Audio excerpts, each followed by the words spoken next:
Alors comme je vous le disais, je suis éducateur spécialisé. Éducateur spécialisé au sein d'un service que l'on appelle AEMO. Assistance éducative en milieu ouvert. Action éducative en milieu ouvert. On y pratique ce que l'on appelle l'aide contrainte. Alors, pourquoi contrainte?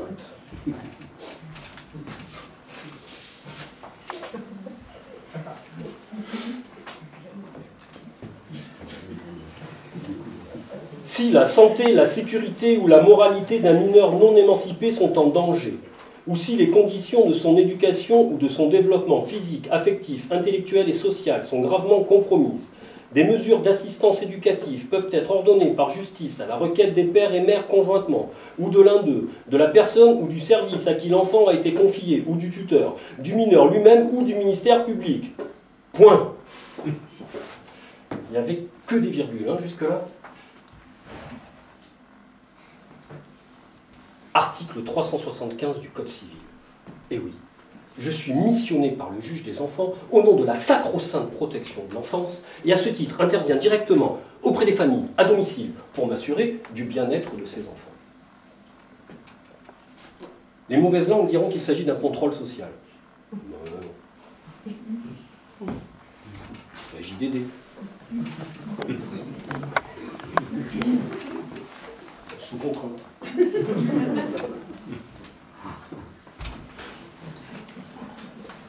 Ben Ali, 10 ans, pour l'instant se tient à peu près tranquille. Leur mère se bouge pour les sortir de cet appartement de 18 mètres carrés, au sein duquel ils se partagent une chambre de 8 mètres carrés. Elle est comorienne, eux français, nés à Mayotte. Un seul mot me vient à l'esprit quand je les vois. Déracinés. Et puis il y a Monsieur Fa. Monsieur Fa est un Ivoirien. Il arrive à l'âge de 17 ans en France, avec le statut de réfugié politique. Je ne connais rien à l'histoire de la Côte d'Ivoire. Aujourd'hui, il a 44 ans. Entre-temps, il aura fait 3 enfants et 11 ans de prison. Ah, c'est un osseur, Monsieur Fa. La fiesta, la musique, la cocaïne. Lors de sa dernière incarcération, comme ça n'était pas suffisant, il a vu sa peine doublée d'une interdiction définitive du territoire français. Un sans-papier. De par son statut de réfugié politique, on ne peut pas l'expulser. C'est un apatride. Il n'a aucun point d'ancrage. Qu'il le veuille ou pas, cela ne change rien. Parce qu'aujourd'hui, M. Fa ne peut rien construire. Madame le juge, les enfants de M. Fa, ils n'ont pas vraiment besoin d'un éducateur. Ils ont juste besoin de papier pour leur père. Ah ça, c'est pas possible. Et puis, il y a cette jeune fille qui raconte à une collègue. J'ouvre les guillemets. En 2011, j'avais 11 ans. À 8 ans aussi. À 7 ans aussi, mon père me touchait devant ma mère. Ma mère ne disait rien. Elle avait peur de ses fils. Je pense qu'il me caressait depuis toute petite. Il voulait jouer au jeu de l'araignée. Il me touche de partout, pour me chatouiller, dans le lit, dans la chambre de mes frères. Ma mère sait que c'est mal, mais pas que c'est interdit. Donc, 30, comme ça. Et alors, monsieur Rigaud, qu'est-ce que vous comptez faire? Ben là, pour l'instant, je vais peut-être prendre le temps de digérer un petit peu. N'oubliez pas, monsieur Rigaud, vous avez 3 mois. 3 mois pour le projet.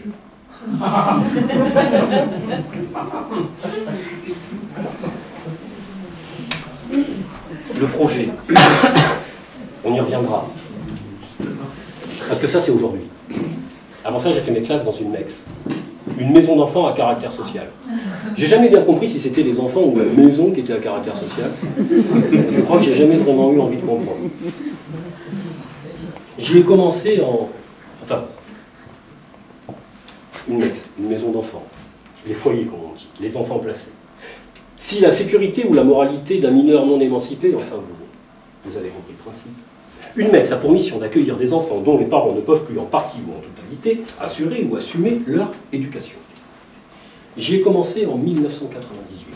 Mon diplôme en poche, je partais pour sauver le monde et permettre à des enfants malades de l'éducatif de grandir le mieux possible. J'allais les aider et y mettre tout mon cœur. Et comme mon désir d'aide était sincère, il n'y avait aucune raison que cela ne marche pas. La maison dont je vous parle se trouvait dans l'arrière-pays aixois. 250 mètres carrés, sur 2000 mètres carrés de terrain.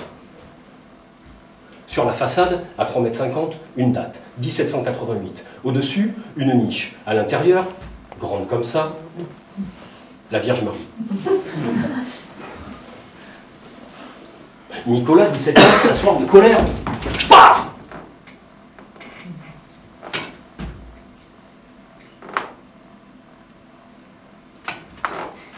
Une chute de 3,50 m. La Vierge Marie n'y a pas survécu. Nous voilà devenus laïcs.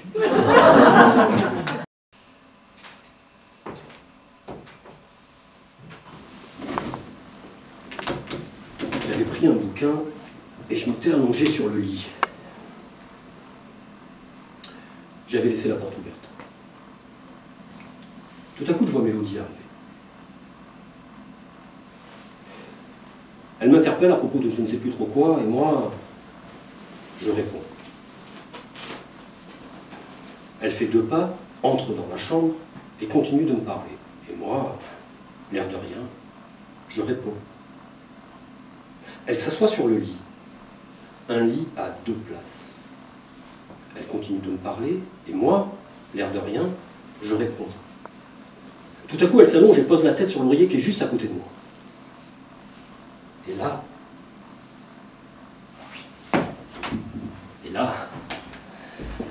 on va prendre le temps de réfléchir 2 secondes à ce qui est en train de se passer. Je crois que la situation l'impose. Alors,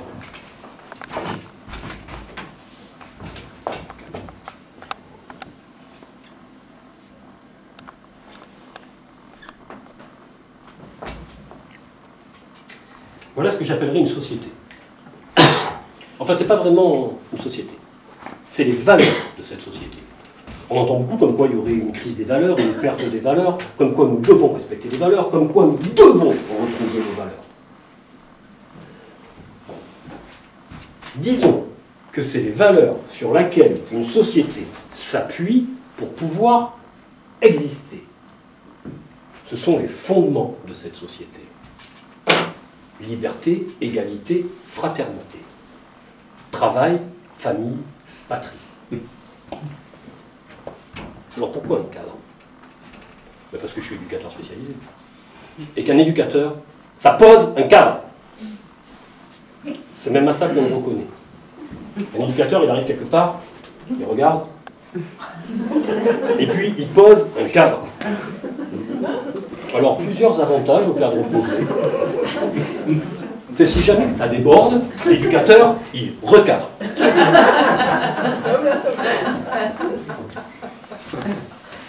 Et puis la deuxième chose que lui permet de faire ce cadre, c'est de mettre en place.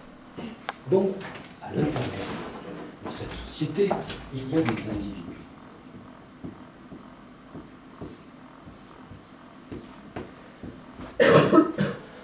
Madame, vous là-bas?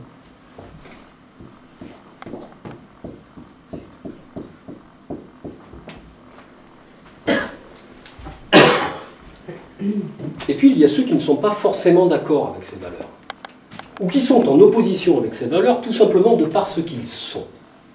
Quoi qu'il en soit, voilà où ces personnes se retrouvent.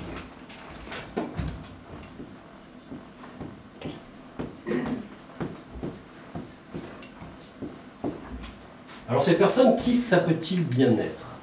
Lui ici, là, vous ne l'avez pas reconnu, mais c'est Oscar Wilde. Alors lui, il est homosexuel. Ça lui vaudra un procès.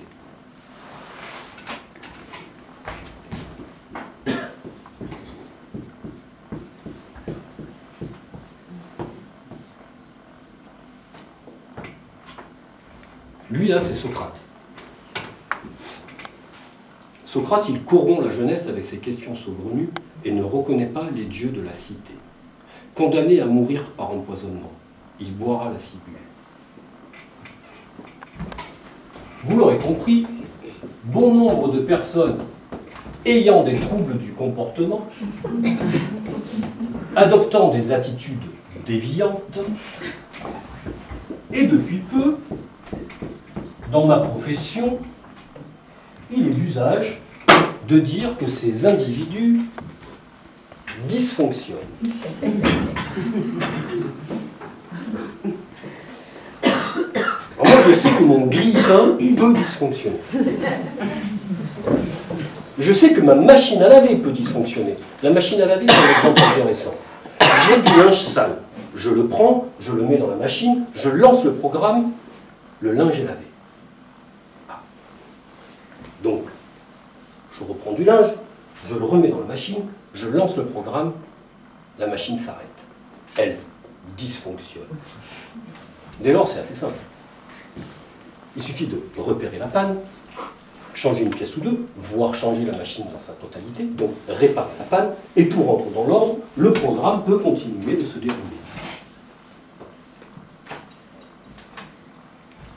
Mais qu'un individu puisse dysfonctionner, je dois dire que cela m'avait quand même quelque peu échappé. Moi, jusqu'à présent, j'ai toujours cru qu'un individu, cela vivait.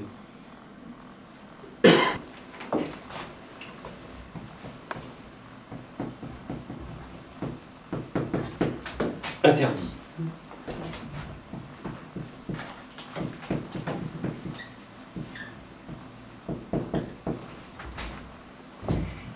Interdit. Ce qui se dit entre les humains afin qu'ils puissent vivre ensemble. Oui, quand je suis responsable de l'éducation de quelqu'un et qu'à ce titre j'interviens dans sa vie, à quel moment je pose l'interdit afin que nous puissions vivre ensemble? Alors il y a plusieurs façons de faire. La première, je suis ici et je demande à lui de me rejoindre. C'est ce qui a été fait avec Galilée et Oscar Wilde.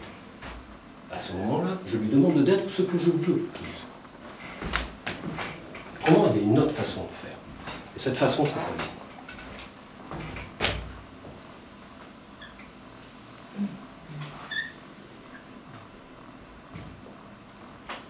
Et là, il y a accueil de la nouveauté, accueil de l'imprévu, du chaos. Et je permets à l'autre d'exprimer qui il est à l'intérieur de la société des hommes. Bon, généralement, là, le problème, c'est que le système, il est quand même quelque peu secoué.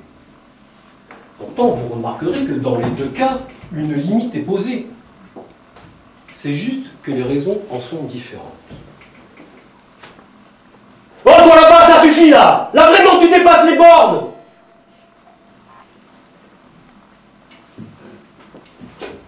Alors, en fait, hein, vous avez compris, c'est lui là qui parle à lui ici. Mais la question qu'on peut se poser, est-ce que c'est lui qui dépasse la limite ou est-ce que c'est lui qui atteint la sienne?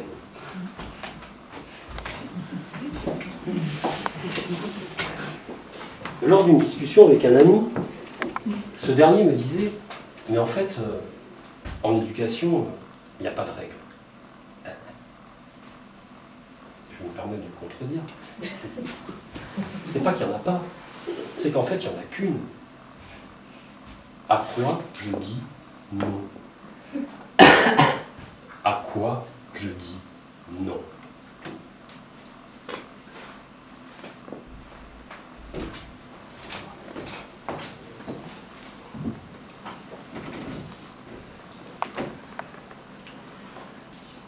Et là, Mélodie, tu sors de cette chambre immédiatement.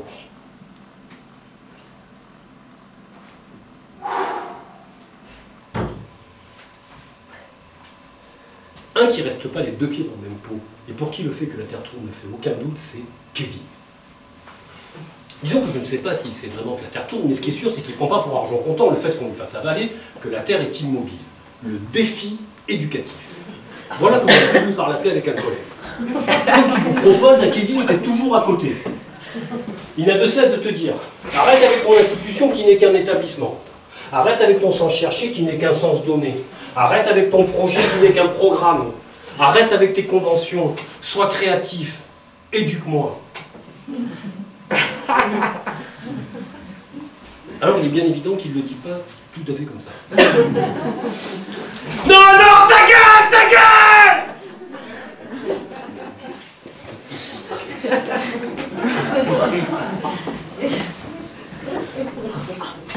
Quoi qu'il en soit, avec Kevin, c'est un refus constant du cadre opposé.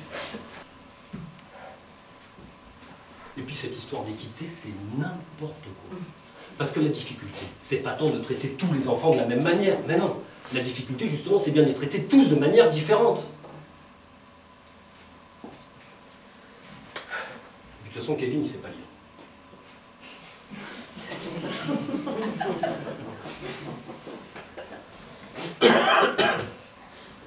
Kevin n'en est pas au stade de mettre la table. Il n'en est pas au stade de la socialisation. Kevin en est au stade de l'apprivoisement. Alors il y a fort à parier que si vous insistez afin qu'il mette la table, ils finissent par vous répondre, après avoir fait tomber une chaise ou deux. Non, non, ta gueule, va te faire enculer, va te faire enculer!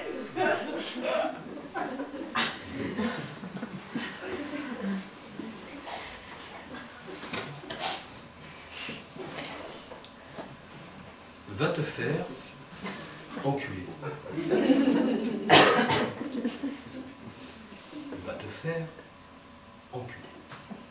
Oh, tu me parles pas comme ça! Je suis pas ton petit copain!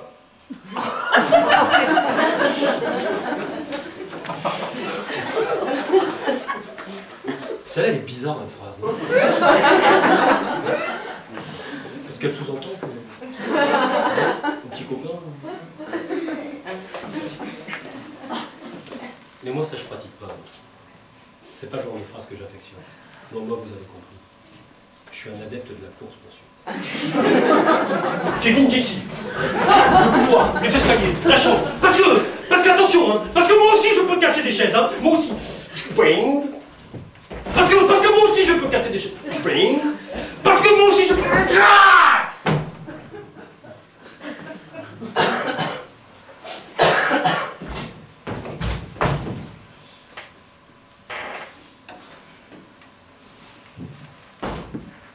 C'était une chaise en plastique. Elle a rebondi 2 fois. Il a fallu 3 fois pour l'exploser contre le mur. Je vous l'accorde, c'est moyen.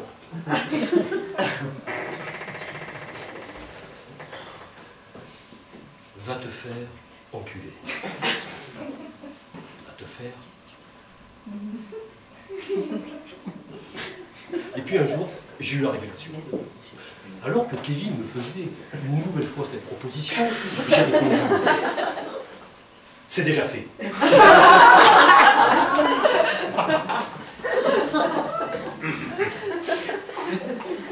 Mais enfin, monsieur, vous ne pouvez pas répondre à un enfant qui vous dit d'aller vous faire, comme vous dites, que c'est déjà fait. Ah bon? Et pourquoi? Mais enfin, vous devez montrer l'exemple, autrement ça n'est pas éducatif. Ah, et ça veut dire quoi, éducatif? Ah, c'est bon, laissez-moi tranquille.